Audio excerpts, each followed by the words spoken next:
Brouchim Abaim. Kerem, qu'est-ce qui est marqué ici? Tzfat.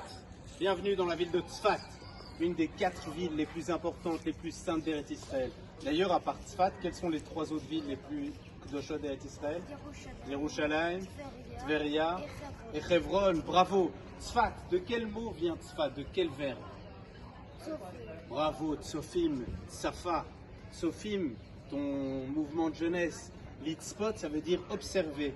Parce que Tzfat est une ville qui est très haute. De combien de mètres d'altitude?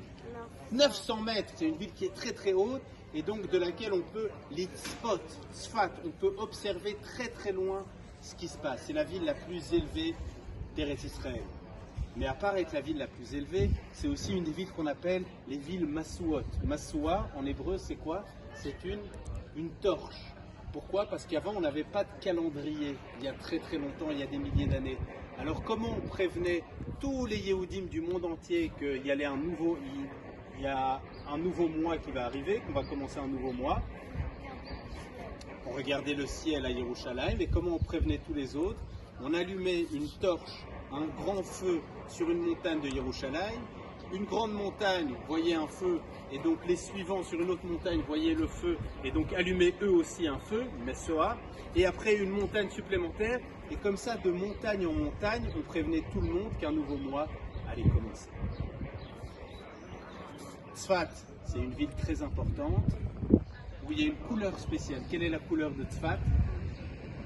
Le bleu comme la couleur du ciel. Pourquoi?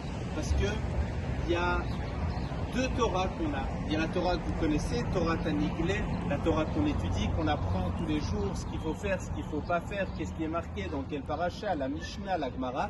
Et il y a une Torah cachée qui est dans le ciel, c'est ce qu'on appelle la Torah Kanistar. Ou la Kabbalah, c'est la Torah cachée.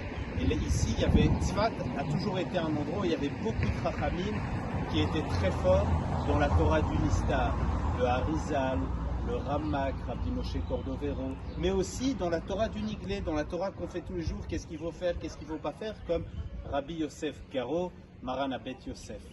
Et à part ça, il y a aussi des artistes à Tzfat. C'est à Tzfat, et on finira par là, qu'ont été rédigées par exemple plein de chansons, plein de liturgies qu'on chante le vendredi soir. Comme quelle chanson par exemple? Shalom Aleichem, bravo, quoi d'autre? Les Chadodi, écrite et composée par Shlomo Alkabetz. Quoi d'autre? Une chanson que les Ashkénazes chantent beaucoup, Yedid Nefesh, qui a aussi été composée ici à Tzfat. Et ben c'est ce Tzfat, c'est cette ville-là qu'on va aller découvrir, endroit par endroit. Il y a beaucoup de secrets dans cette ville, et on va tout de suite aller découvrir le premier secret.